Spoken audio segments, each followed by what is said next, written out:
voiceofbharat.org प्रस्तुत करते हैं मिस्टर प्रशांत बर्डे, नगर हवेली से। हाँ बोला सर।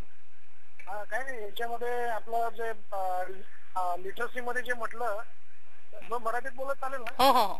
हा, तर लिटरसी मध्ये म्हटलं तर लिटरसी रेट कमी आहे आपल्या इथं.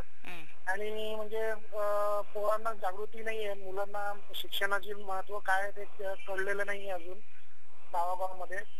आणि एवढे पाड्यापाड्यामध्ये स्कूल्स आहेत. दुसरं, लोकांमध्ये जागृती नसल्यामुळे करप्शन वगैरे जास्त आहे.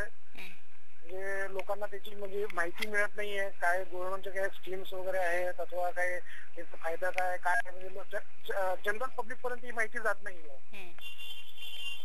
आणि दुसरं, आपलं सॅनिटेशनच्या बाबतीत म्हटलं तर फक्त सॅनिटेशन नगरपालिकेच्या इलाक्यातच केलं जातं सॅनिटेशन, आणि बाकीच्या गावामध्ये होत नाही सॅनिटेशन. गावामध्ये काय स्थिती? गावामध्ये स्थिती अशीच आहे की म्हणजे मेडिकल सुविधा उपलब्ध नाही आहेत. म्हणजे ते काय गव्हर्नमेंटच्याच फॅसिलिटीज आहे. कोणी जायचं म्हणतं तर लोक त्याच्या जागृती नसल्यामुळे लोकांना माहितीच नाही की काय करायचं, ऍक्च्युअली कसं करायचं. कोणी बोलायला जातं त्याच्या आवाज दाबला जातो, आवाज दाबवला जातो. असे प्रॉब्लेम्स आहे. आणि सिल्वासामध्ये कॅपिटल प्लेस, दादरचं कॅपिटल सिल्वासा आहे, पण तिथे पिण्याची पाण्याची व्यवस्था नाही आहे. म्हणजे अजून गव्हर्नमेंट सप्लाय नाही आहे. म्हणजे जे वॉटर ट्रीटमेंट प्लांट म्हणून येतं ना, ते पाणी नाही आहे. तसं आहे प्रॉब्लेम थोडेसे.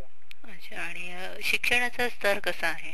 शिक्षणाचं स्तर म्हणजे आता चांगलं झालेलं आहे. थोडंसं इनिशिएट घेतले होते ऍडमिनिस्ट्रेटर यांनी, तर थोडंसं आता शिक्षण स्तर वाढलेलं आहे. थोडंसं जागृती आमच्यासारख्यांनी केली, लोकांमध्ये जागृती केली एनजीओनी त्यांनी की शिक्षण करावं.